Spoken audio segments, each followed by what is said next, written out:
So she is an assistant professor in psychiatry at UCSF and also a clinician in the UCSF eating disorders program.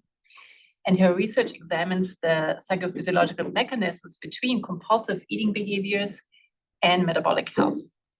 And she also evaluates interventions for non-homeostatic eating behaviors and specifically mindfulness-based interventions for people who experience stress-related eating.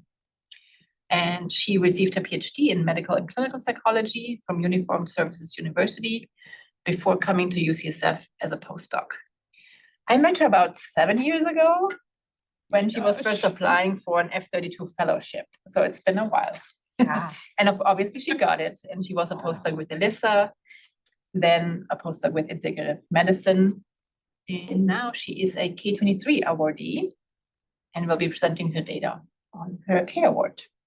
So thank you, Rachel. I'm very excited about to hear talking. Thank you so much. And yes, I can't believe it's been 7 years as new postdocs wanting to work at the Center for Health and Community. And here we are, we stayed. We are still here. And that's so exciting to be able to continue to do the work that we really love. So yeah, I'm really honored to be here. I'm excited to talk about to show some preliminary data from my K23 pilot study that targets overeating drive through mindfulness and motivational interviewing.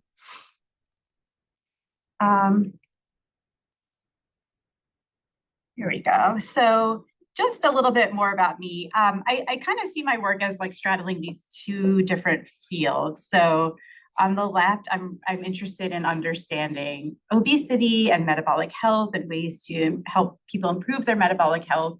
And kind of always this question of like, how important is BMI? Does BMI really need to be a primary metric in a lot of our health outcome data? And then I'm also have another foot in the disordered eating world. As Steffi mentioned, I'm a clinical psychologist in the eating disorders program at UCSF. And I'm particularly interested in what I call like the non-restrictive side of the disordered eating spectrum, which is loss of control eating and binge eating. And I'm really interested in understanding some of the physiological mechanisms that maintain binge eating, and also targeting binge eating and loss of control eating through novel and complementary integrative interventions. So that's where my work at the Osher Center was really pivotal in my learning. And I think like the commonality that really ties these two worlds together is stress. Stress is really the tie that binds, and I think that that's what a lot of us here are interested in understanding. So I think that that's really a key piece that needs to be addressed in understanding these two worlds better. And so I typically start with this, this slide about obesity, and like most grants that I write, like start with like the problem of obesity. What we know is that generally speaking, behavioral weight loss interventions, which are, unfortunately still considered like the gold standard kind of intervention for obesity, tend to really fail. So this idea of reducing calories in and increasing calories out doesn't work for most people. And so I think this is just a really interesting illustration of every single kind of behavioral weight loss intervention under the sun. And these long-term, 4 to 5 year outcomes showing that people like tend to really return to baseline. And often if you were to extend this line further out, can exceed their baseline weight. And so it's like kind of like, what are we doing here? And the reason why many of us focus on obesity is because we know that it's tied with so many metabolic health issues. And that's where I would really argue that that's really the thing that we want to be targeting more so than this thing in the middle of obesity. We want to be targeting these other factors that are components of the metabolic syndrome that really decrease an individual's quality of life, lower life expectancy, and really promote this like long-term chronic disease that's really hard to treat once it's diagnosed.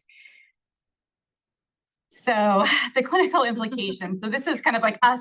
When I say us, I mean generally us in the medical and behavioral health world are trying to fit people into this like one size fits all mechanism. But really what we know is that it doesn't work for everybody, particularly for people with overeating drive, which is a crucial yet understudied behavioral target that I would argue might help improve metabolic health.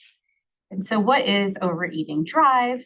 Well, it can be looked at as a broad category that is composed of what we call stress eating. So eating in response to acute stress, eating in response to negative affect. It's a pretty normative eating behavior that many people experience. And it could also be composed of more severe eating behaviors like binge eating. So binge eating is defined by experiencing a loss of control over one's eating, plus the consumption of an objectively large amount of food. And what we know in the literature is that longitudinally, this overeating drive actually does predict increases in blood pressure and the incidence of type 2 diabetes. And that's even after we control for weight status. So again, this is this idea that maybe this is something that we should be targeting or at least measuring or looking at for many people who are, having greater dropout rates from behavioral weight loss programs. And they also tend to have faster weight regain following behavioral weight loss programs. So my work is really interested in targeting overeating drive using novel and integrative approaches. And one of those approaches that I'm really interested in is mindfulness for eating behavior. And Jean Christeller is really kind of like the forerunner in this field. She developed this program called Mindfulness-Based Eating Awareness Training. And mindfulness more generally promotes adaptive self-regulation. It really improves how we react to stress. In addition, it helps us increase our awareness in general, but also awareness of our internal body state. So being more aware of feelings of hunger and fullness. What does it really feel like in your body? These are all things that are the focus of MB Eat. And so as a postdoc, I was really interested in looking at some data from a mindfulness-based eating awareness trial through the Osher Center, where Alyssa and Rick Hecht were the PIs of the study. It was a really cool study, randomized clinical trial where people were randomized to either this mindfulness-based eating awareness program or an active control condition that had more of the typical components of a behavioral weight loss program. And as you can see here, the different groups, the mindfulness groups, both groups actually had a nutrition and exercise component to them. But the mindfulness group had the MB Eat program components, as well as MBS components of general MBSR. And the active control group just had more of general nutrition and exercise information and a little bit of stress management information. And what I was interested in looking at is whether baseline levels of stress eating or binge eating moderate the effect of mindfulness on metabolic dysfunction. And I also was interested in understanding mechanisms of treatment. So can reductions in stress or binge eating explain why mindfulness might improve metabolic dysfunction? And what we found is that, yes, in fact, people who endorse high levels of binge eating at baseline, and just so you know, the participants in this study, they all endorsed overweight, but they weren't necessarily recruited based on disordered eating status. And so what we found is that, the people who were high in binge eating, who were randomized to mindfulness, showed the greatest improvements in fasting glucose at 18 months, so a year and a half later. And we also found evidence for mediation. So decreases in binge eating partially explained the effect of mindfulness on reductions in weight at 12 months, as well as reductions in fasting glucose at 18 months. And so, there was evidence for moderation. That treatment type really matters for those with binge eating.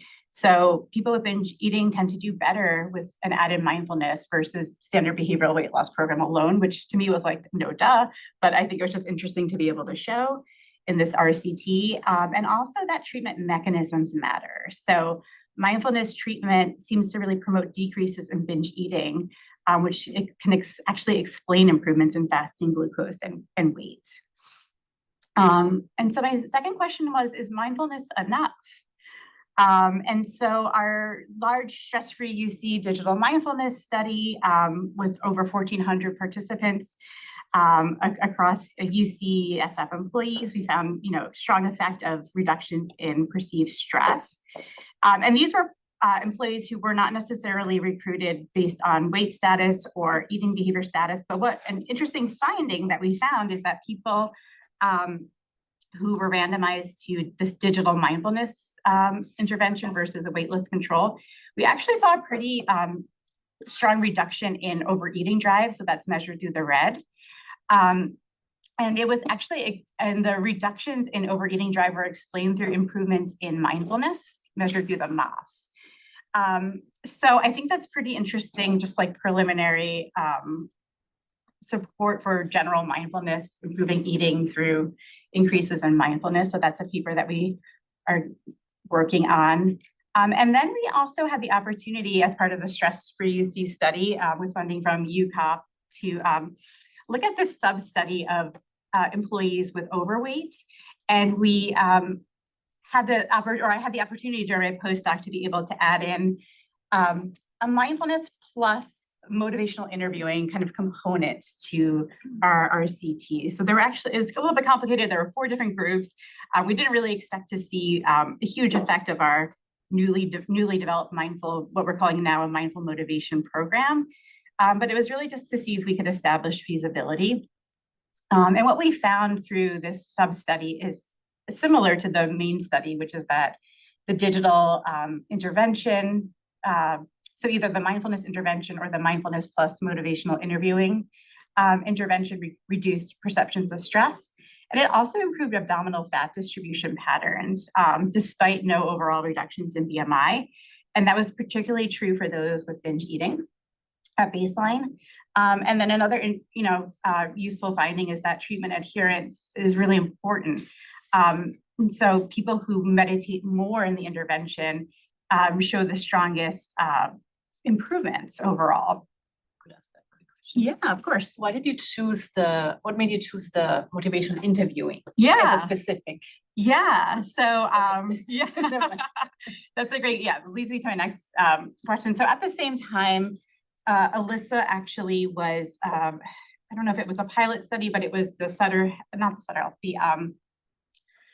ban study, the soda sales ban study at UCSF, where it's basically like an environmental intervention. Alyssa and Laura Schmidt are the PIs of the study. And so basically all sugar sweetened beverages were removed from all cafeterias throughout all UCSF campuses. And Alyssa wanted to really enhance this reduction in sugary beverages by adding this brief motivational interviewing component. And because it was so, brief, easy to deliver, we decided why don't we try this with our other UC employees who may also have eating related struggles or sugar related struggles. And so it was really an opportunity. I don't know if you remember this at the time, but I knew nothing about motivational interviewing at the time and really had to read all of Miller and Rolnick's textbook on motivational interviewing. I didn't get that training in grad school, but I'm really glad I have it now because I use it in everything. But it's really it's a very patient-led intervention approach where we're eliciting reasons for change from people. What are their own kind of motivations? What's important to them? And kind of resisting the righting reflex. So not starting with this approach of telling someone, what you're doing is not good for your health and you need to do X, Y, and Z. So I think it's been a really, it's just like a panacea, I think, for a lot of different things. And so the thought was maybe we can combine this motivational interviewing approach with this digital mindfulness intervention that we had. And then we also added in some more mindful eating specific tools from the MBE program, along with just some educational materials about hunger and fullness. So it was really kind of a mishmash of things that we just wanted to test out, see if it was feasible for a very small subsample. And what we found from that pilot study is that even though people weren't specifically recruited to be high in binge eating, people really reported struggles with their eating when we asked them about it. So almost 40% of the participants in the sub-study reported struggling with their eating in some way. And by virtue of the inclusion criteria, all participants had overweight and 40% of participants had obesity. And on average, which I think is really interesting, participants reported one binge episode a week, even though, again, they weren't recruited to be high in this measure. But participants were high in stress. So they had to have a moderate to high perceived stress scale score. So I think that probably underscores some of this binge eating behavior that we're seeing. And this is just kind of a summary of all the different categories of food struggles people reported in their counseling sessions. So compulsive behaviors around eating. Some people endorse food addiction. They see the links between eating and mental health. Some people had histories of purging behaviors, nighttime eating, binge eating, eating quickly, overeating, or difficulties with portion control, restrictive dieting, and using food as a reward. So really just kind of ran the gamut. And so the program components, which are largely similar to the intervention that I'm going to be talking about as part of my K, there are 4 different components. So the first was a one-on-one counseling session. And this was in the age, believe it or not, before COVID, when we could physically go to people's workplaces, because this was an employee intervention, and meet with them. And so, but basically it was a up to 50-minute meeting with a counselor using a person-centered motivational interviewing approach. We had a general script of how the session could go, but really we wanted counselors to use their clinical judgment to really meet the person where they were and just kind of understand some of the challenges that people might have around eating. So here's just some examples of the scripts from the counseling session. So it started off with, introducing the agenda. So we're interested in the relationship between stress and eating. This is the area of interest for our team.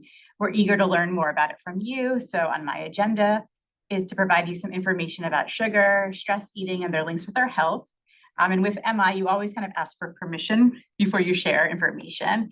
And then we want to work with people to identify some eating related goals if they feel relevant and developing a plan to achieve those goals. And so some of the eliciting questions that we would ask people are, in your perfect world, what about your eating would be different?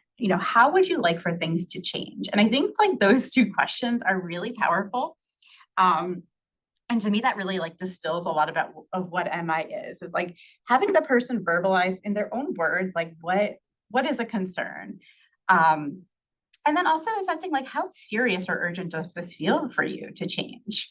What do you think has to change? And what do you see as roadblocks? So again, these are just it sounds very simple, but before it's kind of this strategy of really kind of sitting back and just having the person put in their own words what is going on before you jump into intervening is really what MI is.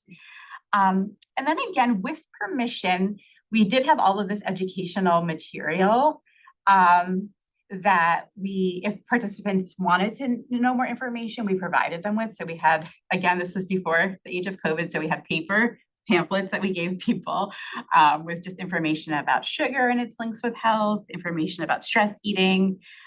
We showed them this hunger scale to help identify, levels of hunger and fullness.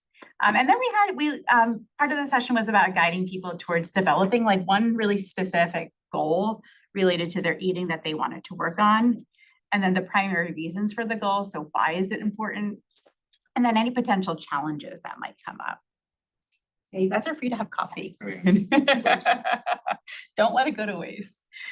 And so again, I think because we use this MI approach, people were really creative and it was really interesting in terms of the goals that they came up with. So this was their agenda. This was not our agenda. So some people had really specific behavioral things I want to drink more water. Some people wanted to mindfully check in about their hunger and mood before reaching for food.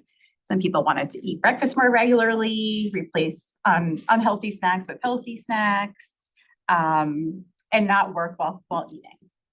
So again, totally patient participant driven. And then we incorporated this mindful eating practice that we wanted people to engage with once a week. And so what happened first is that we would At the end of the counseling session, the counselor would introduce a mindful eating practice that was tailored from the MB Eat program. Is about 5 minutes, kind of a scripted, checking in with our bodies, practicing mindfully eating a snack that the participant found hard to resist. So again, this is before COVID. We asked people what we had like 5 different options of snacks that people might find really rewarding. So we have like chocolate, chips, I can't even remember what they were now. And so people would pick what they wanted, we would bring it, and then we would have them practice. We would lead them through this script and practice their eating. And that was, I think, really transformative for a lot of people, like that, to prefer their counselor to like go through the script with them and really check in with them. Like, what was that like for you? How did that feel in your body? How could you maybe use this in your everyday life? And we really wanted people to be able to practice mindful eating, at maybe at high risk times for binge eating or loss of control eating or stress eating, or even just more regular times. And so this has kind of like been a real challenge in terms of like compliance with mindfulness in general, but also mindful eating, which I'll get to in a little bit. But we painstakingly created this website that had like 9 different mindful eating audio options that were like 3 to 5 minutes long, pretty brief. And people would click on it and just, it would guide and they could access it from their cell phones. And the idea was we just wanted people to check in as often as they needed to really get in touch with their physiological hunger cues. We also just had like some FAQs on mindful eating, what it means. And we also had this other component called urge surfing, which is more about just like recognizing cravings and writing them out instead of maybe engaging with them. And then some participants, so the sub-study, some participants also had access to Headspace, so general mindfulness app.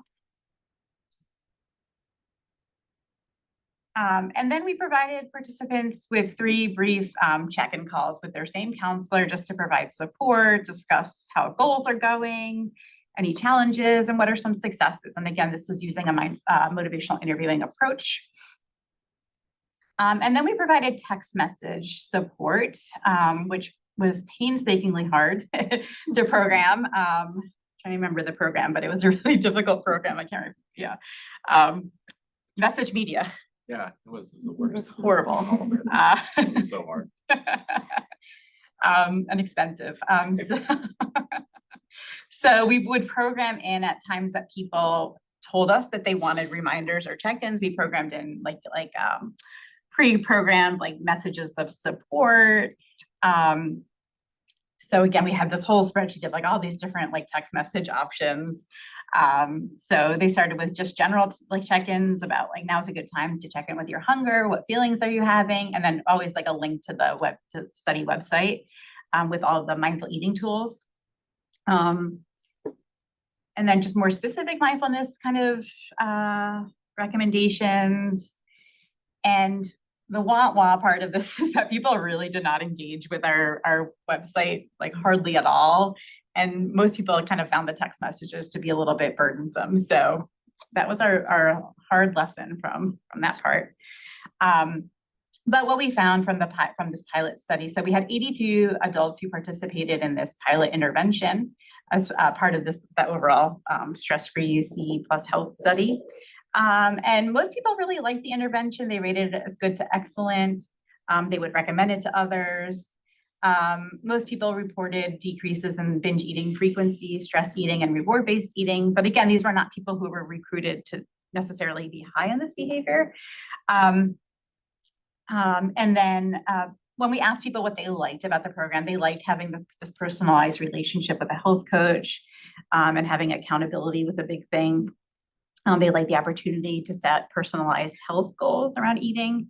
And in general, they seemed to enjoy the mindful eating tools, particularly when it was the counselor or the health coach who led them through it, but not so much the website. And participants wanted more variety from the mindful eating tools, more accountability from the health coach. We also did a series of focus groups at the beginning of my K to really kind of get a sense of what people who participated in that study liked about it, We did focus groups of people in the community who endorsed high levels of binge eating to get their take on the intervention. And so we incorporated a lot of feedback. We also did focus groups with UCSF graduate students who endorsed stress-related eating. So we tried to incorporate all of those things into this pilot RCT that I'm going to talk to you about for the remainder of our time together. And so here's the overall conceptual model.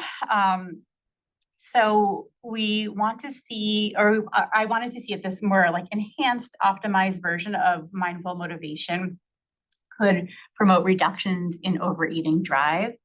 And I hypothesized that it might be through two different factors. So increases in motivational factors, particularly self-efficacy. So feeling confidence in one's ability to change eating behaviors. So that's like a real key component of MI.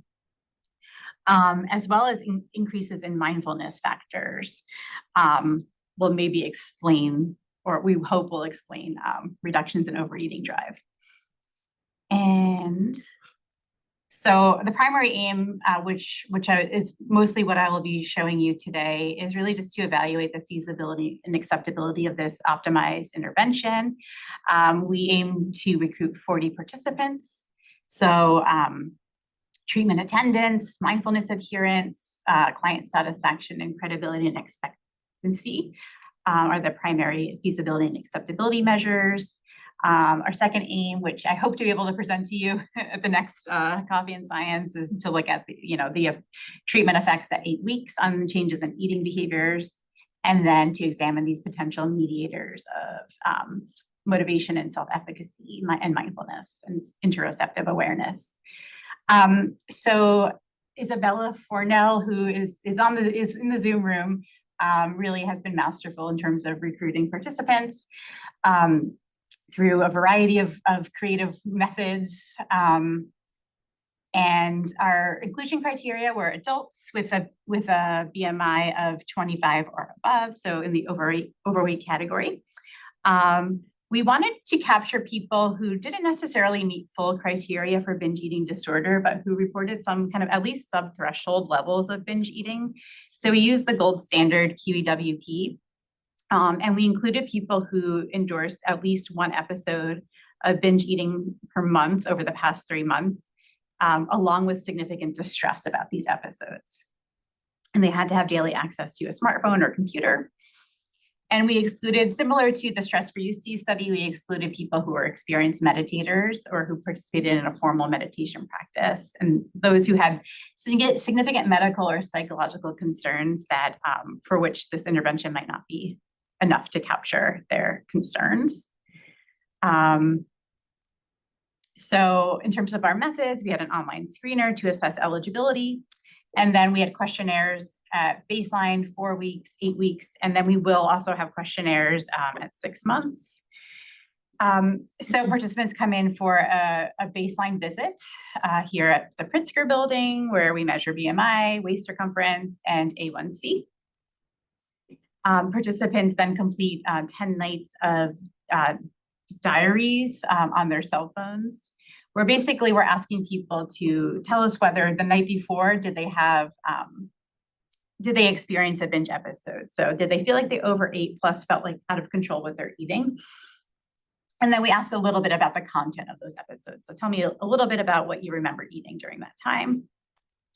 And then after those nightly diaries were completed, participants were randomized to either 8 weeks of our mindful motivation intervention or just a general digital meditation intervention using Headspace. So the main there are a lot of differences between these two conditions, but the digital meditation program is entirely self-guided, so there's no meeting with a counselor.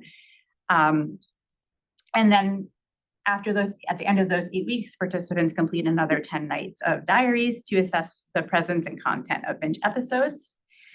And then we have a follow-up visit at 8 weeks post-randomization, where again, we have measures of body composition and A1C. So here's a look at our current enrollment. So we've got a lot of interest in this study, like surprisingly so, since we started in July, I think. Started recruitment in July. So 247 individuals have filled out our screener. About 217 were excluded for not meeting study criteria or losing them to follow-up. And so far we've randomized, actually I have to update this number, we've randomized 29 people. And then one more person is waiting to be randomized. So we'll have almost 30 people randomized.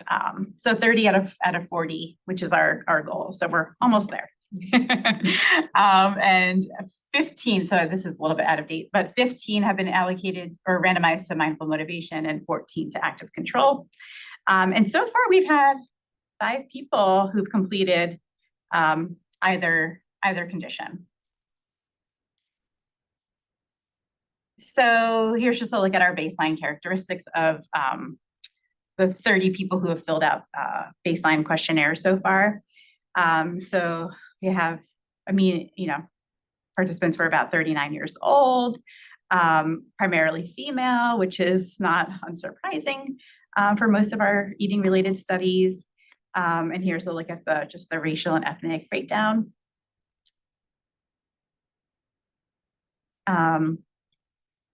Participants had a mean BMI of almost 30. Oops. And waist circumference tended to be quite elevated across all participants. And participants had a mean A1C of 5.2, so not elevated. And we only had 3 participants so far who were in the pre-diabetic range. So in terms of binge eating frequency, the criteria was at least once a month to be able to be included in our study. And so the majority of participants ranged anywhere from once a month to once a week to 2 to 3 times a week, actually. And about almost half of our sample so far meets, or 47% meet full criteria for binge eating disorder. So it's actually a pretty good spread. And the majority of those who meet criteria for binge eating disorder are in the mild severity category. Our RED 13 measure, which is our primary measure of overeating drive, not surprisingly is pretty elevated for our total sample, has a range of 13 to 65. And then our mindfulness measure, we had a mean score of 3.3, so kind of right in the middle in terms of mindfulness, and no group differences at baseline. What I think this is really interesting. We asked people at baseline, how important is it for you to change your eating? And people endorse really high level of importance, so 9.6. And how ready are you to change? 9.3. So really high importance, high readiness for change. And then if you decide to change, how confident are you? So 6.3. So confidence, importance and readiness are high, confidence tended to be lower, which is not atypical for many people who are thinking about behavior change. And that's exactly kind of where you want people to be for motivational interviewing to be successful. Because by eliciting change talk, you elicit more confidence, in theory. So looking a little bit at treatment feasibility for our mindful motivation intervention. So far we've had 15 people randomized to the intervention that we're testing. And so the majority of people have had at least that initial phone call contact with their counselor or their health coach, just to let them know about the program and to schedule their counseling session. Of those 14, 12 have had the counseling session. 1 participant withdrew due to the time commitment. We have another one scheduled next week. And of those, 11 have had their first booster call. 7 have had their second booster call. 1 participant then withdrew due to a time commitment. And then 5 have had their final booster or their third booster call. So I think in general, we're doing okay with attendance.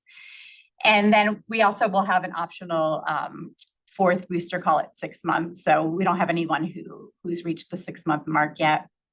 But this was also just based on feedback from their focus groups that people wanted to have more opportunities for check-ins with their health coach. And then the other piece that I won't be talking too much about today, but I think it's something that Isabella has really taken on is developing this online forum, which people in our focus groups really kind of asked for. They wanted to have a space to have social support from other people, so from their peers, and wanting to know that they're not alone with eating struggles and concerns. And so Isabella has like painstakingly created this awesome forum that's confident. I mean, it's private, so people need a password to be able to access, or they need to be able to be given access. And it's just divided into like different categories, like tell us about, how's your journey going? So participants have access to the forum once they've completed their 8 weeks of the intervention. So once they've, in theory, like learned some general mindfulness tools and mindful eating tools, and hopefully had some success with their health coach, then the online forum is like an opportunity for maintenance of some of those changes. So far we have 5 people who have access to the forum, and it's been slow going. So if anyone has like tips on moderating support forums, that would be super helpful. But yeah, kind of like getting into the like digital health space has been really interesting to navigate. But is it challenged by the fact that there's not like a critical mass to create a I forum? think that's part of it. I think so. We're just kind of like being patient about it and waiting for more people to join. We have one really chatty person. And That's what I imagine. Nobody. And it's wants it. Yeah, exactly. So it's sort of like that idea of like you give people what they want and they don't like really use it, which is always a bummer with intervention research. Right, certain people want and need it, and yeah. So it's hard to, and that was really a big challenge. Going back to like all the focus groups we did, it's just like impossible to meet everyone's demands and wishes, and then even when you do give it to people, and it takes a lot of work and money, it's not utilized in the way that you would hope. So or just things change. I don't know, like technology changes, and so it's hard to keep up. So we we participants in both groups. So both groups had access to Headspace. So we expected both groups to be able to, we instructed both groups to meditate for 10 minutes per day, which were similar instructions to the stress-free UC study. And similar to the stress-free UC study, people did not follow or they had trouble complying with those instructions. And no significant group differences in terms of compliance, although there was a slight trend at week 1 that the people in the Mindful Motivation program are accessing Headspace mindfulness audios about six minutes a day, compared to 3 minutes or 2.5 minutes a day in the control group. But really, compliance is sort of all over the map, ranging from like 1 minute a day to 8-9 minutes a day in our intervention group, similar to our control group. But people, I think the take home is like people are still at least meditating. They're at least accessing these meditations. And it's been a real labor for Isabella and Nikhil to like follow up with folks and try to engage people with the mindfulness component. And then in terms of accessing our mindful eating website that we created for the people in the intervention, people are, we ask people to access at least one audio a week, so people are definitely not quite meeting that expectation, but some people benefit from it, some people don't. So we've gotten some feedback from some of our treatment completers as well on this. So for both this and the mindfulness part, they can do it whenever they want. Yeah. And they're notified, or they get the reminder. Yeah. So we send them text So yeah, there's a lot of text messages going on as well. So they get a weekly text about accessing Headspace. So for just general mindfulness, and then they get a weekly text reminding them to access the mindful eating tools. And I think to their credit, like I think it's a little bit confusing to get like these different types of notifications and knowing what's what. So that's a work in progress. In general, participants in both groups were relatively satisfied with the intervention at midway and at 8 weeks. No significant group differences there. And people generally tended to find the intervention credible at 4 weeks. And midway kind of expected that the intervention would reduce their binge eating with no differences. That p-value is wrong, sorry. No differences between groups. So just a little bit of qualitative feedback from our 5 treatment completers for the Mindful Motivation Program. We added in some questions about, what are some of the biggest differences you notice in your day-to-day from before the program started to after the program ended. So one participant shared, the biggest difference is how I felt about myself after I overate or failed in any other activity related to my healthy lifestyle goals. Before, I viewed everything as black and white. Having a bad day meant I failed. After the program, my view is a bit more flexible. I can have a bad day, but it doesn't change my journey. So again, that's really kind of incorporating this mindfulness, mindful awareness, and accepting that there are challenges, there are hard days, and then you can keep moving on. Another person shared that they felt more focused and engaged in the program. They felt their resolve starting to slip a little bit, especially with certain distractions. They realized that mindfulness is a real habit that needs to be practiced every day. When they were diligent with it, they noticed the effects and felt better about themselves. Another person shared that they felt like they had better control of the amount of food they eat, being more aware of how full they are, learning to slow down. And another person just sharing that they really benefited from the meditations, but they wish they had set aside more time for them. And then these are just specific ideas that people got from the program that really have stuck with them. So just slowing down with food, noticing and appreciating its aspects with every bite, more self-awareness, being okay with not meeting goals, being aware, listening to body, really experiencing food, forgiving oneself, working on all or nothing approach to eating. So these are all things we would hope people would experience in our intervention. And then we asked just what would make the intervention even more effective for binge eating. So people, again, hard to please everybody, but some people wanted additional therapy check-ins. They wanted more variety on Headspace. They wanted Headspace meditations that were tailored towards eating issues, even though we did have the specific separate website tailored towards eating issues. So other people wanted in-person visits. So that's what we have. So preliminary data so far. So stay tuned for more updates on our findings for AIMS 2 and 3. We anticipate being completed or having most of our 8-week data completed by the springtime. So stay tuned there. We also have a separate mental health equity gift from UCOP, the University of California Office of the President, to basically run the same study, but with a graduate student population that experiences subthreshold levels of binge eating.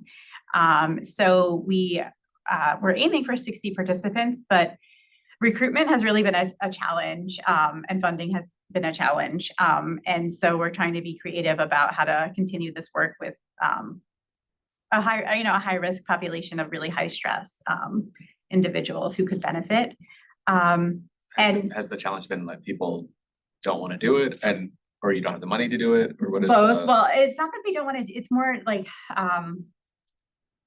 having enough time. I think these are really burned out individuals who have. It's hard for them to make the time. So we only have 5 people. I think 5 students so far. Do you think it's like a function of the? I would just assume a smaller pool of people at UCSF compared to, say, another UC. I think it's possible. I mean, yeah, it's hard to know. Because so what's interesting, so we did some focus groups specifically with graduate students, and they really just shared how helpful it would be to have an intervention like this, that it's it seemed to be a real struggle for many of the students we interviewed. And graduate, you mean medical students? right? Well, medical, yeah, Like so anybody in a post. anybody, yeah, so there's like post-undergrad. 20 different, like, Program. yeah, Like graduate nursing or- programs. Yeah, nursing, dentistry, Yeah. medical. So we've really just been prioritizing, honestly, the K-23 study. Yeah. And this one, I think it's just gonna take more outreach to the different programs and just figuring out like social media for the different programs and reaching people in different creative ways. But yeah, if anyone has ideas. Like if you like worked with like the graduate office, like that oversees all the graduate programs. Yeah, I think part of it too is like the different programs have different schedules. So like the med students have, you know, their own schedule. Yeah. And we've had one UCSF student who had to drop out because they just couldn't, they didn't have the time. So it's not something I want to give up just yet, but they are funding for the third year of this project. Was reduced drastically. So I'm looking into like potential like fundraising opportunities. I guess you got 5 people in 2 years. Yeah. Yeah. But the other cool part of this study, which I think a lot of graduate students liked, is that we were measuring continuous glucose using CGM or Dexcom data pre and post, which is like this kind of secondary interest that I have that I can maybe talk about at our next meeting. But in terms of identifying glucotypes and binge eating, so this is like a new area that I think could be clinically meaningful. Since we know that binge eating can pose an independent risk for type 2 diabetes. So yeah, stay tuned for that. And then have a grant under review. Basically, that's a bigger, well-powered version of this current pilot, and with our main outcome being insulin sensitivity. And that's really more, that intervention in theory will be with highly stressed healthcare workers across Sutter and UCSF. Yeah. So that's the CGM study. And then, anyway, I want to thank all of my collaborators, study team, funding sources, and thank you all for your attention. Thank you. This is a time to grab some sweets. Yes. And ask Amazing. some questions. I have a question. How frequent is a motivational interview is done with the mindfulness intervention? So it's a great question. There's only 4 points of contact that count. So health coaches use motivational interviewing in just 1 hour-long counseling session, and then 3 brief booster calls that are like 15 minutes each. And is there any like motivational prompts during the participants scrolling in the app?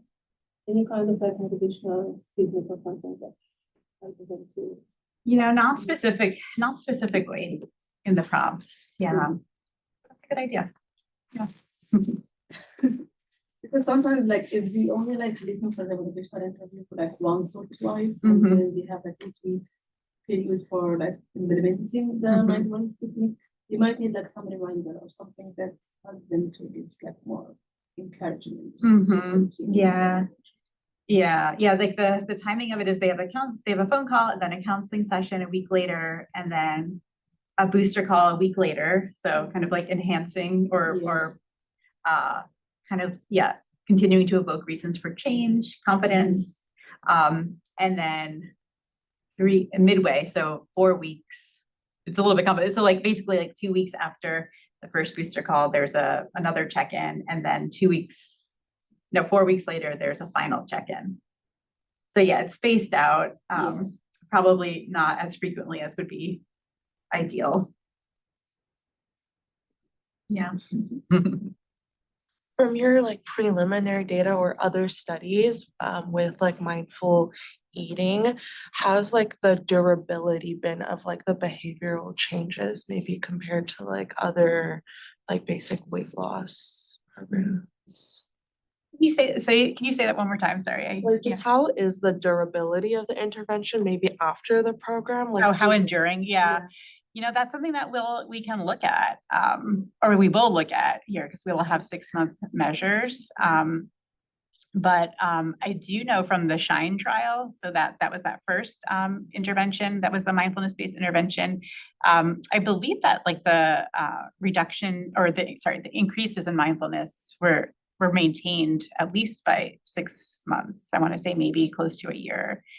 So yeah, but I think part of it goes to adherence. So how often are people actually meditating and doing it? And that's kind of like one of the big challenges I see in like the digital mindfulness space right now is like, what is good compliance, and what does that mean? And how does that affect the durability of these more like trait level measures of mindfulness? It's a good question. We need to understand. It's like if you do it, then like the effects stay, but it's a matter of how do you like keep people motivated to keep doing it. And what does it mean to keep doing it? Like how often does that need to be? And I think for a lot from some of the focus groups of people who completed the previous trial is that people said like, oh, I did still like practice mindfulness, but I just didn't use the app. I just kind of like did it I internalized it. I did it on my own. I didn't really like the app. So I think that's a piece that we're not capturing, or don't necessarily know how to capture very accurately right now, but I think it's interesting. And that's exactly what you would hope for in a mindfulness practice, is that someone wouldn't be reliant on this thing to continue to motivate them. It's more like intrinsic. Intrinsically, yeah. Like I just do brief check-ins every now and then with myself, and that's mindfulness. So yeah. Question and a comment. Yeah, med students are terrible to recruit. But you've probably heard this. You might be able to get a good cohort of them, because a lot of them now, between first and second year at all the campuses, that's the only summer you really like get off. You don't have to do anything, and so a lot of them do projects because now. So like the summertime, but like basically starting at the end of May, so like they have 8 weeks where they're probably doing like far less than they were in terms of like commitments, and they're doing like laptop work that they have. So it might be a good, you might even, I was just also thinking, I was also thinking like, is there a way to like, to pair this with like, mindfulness is now like, it should be being taught. I mean, I know, and motivational interviewing is being taught as part of like med school curriculum. I wonder if like pairing it with a lecture to all students, and then you recruit from them, so then they've already had, but certainly the summer window might be a good one to get, because it's an 8-week that they're, looking for cash and interested in, you know what I mean? No, that's great. Okay. And then kind of, this is really cool, like all the components. I know the R01 will be like sort of the full court press in terms of the components. And it sounds like from what you were saying anecdotally in some of the qual interviews, you've been noticing what elements of the intervention might work for some or all. And I just wonder if, after the R1, you'll get that, you'll do the full court, show it works. But I wonder, are there sort of different phenotypes of people that have worked that show like, well, it turns out like, some people, they just like the reminders and that'll get them to do it. Others like the real didactic check-in. And I wonder if like down the line, the next trial might be adaptive to see, if you choose which of these components you like. Maybe some people don't need the coming in, but they like the social support, like it struck me that there's a lot of cool components that might add to the effect. So it just seemed like something maybe down the line, I'm sure you're thinking about seeing which of them really contribute to which people, for whom does the treatment work and how? Definitely. So interesting. That'd be cool to see. I think it's like there's such a big push now to make everything digital and easy and brief, and but like it's just interesting, like it's kind of refreshing in a way that some people like don't like that. They want something a little more traditional and right. And then like in a sea of like digital stuff, does like something more personal stand out more as you know what I mean? It's interesting. I also have a similar question or comment. So when you mentioned that there's, one size doesn't fit everyone. Have you considered, or is there work looking at or using different interventions for people who are eating for different reasons? Or like if it's for stress eating, MBSR might be, more beneficial. That's like my dream is like having psychologists in the like the obesity management space, like more regularly. And like, my dream would be like doing a full assessment on people who are presenting to like a behavioral weight loss clinic, for example. And like, oh, this person like has full syndrome binge eating disorder. Maybe they should be, you know, like routed to this intervention, like mindfulness intervention, or CDC is really the gold standard for binge eating disorder. So, you know, presenting options and rationale, and like letting people kind of choose. That would be the dream, but yeah, I like how you're thinking. A more personalized approach. Yeah, Yeah. more personalized, precision medicine Precision medicine. approach. Yeah. Any last question online, maybe? Or Not, I will confirm that the grant review is January 16th All right. 16, okay, at noon here in Pritzker and online. okay, So Okay, thank sorry you. that I didn't know it's okay. before. And next time we'll hear from Dr. Robin Carhart-Harris on psychedelics and mental health on January 14th. 2 days before. Thank you, everybody. Thank you. Take care.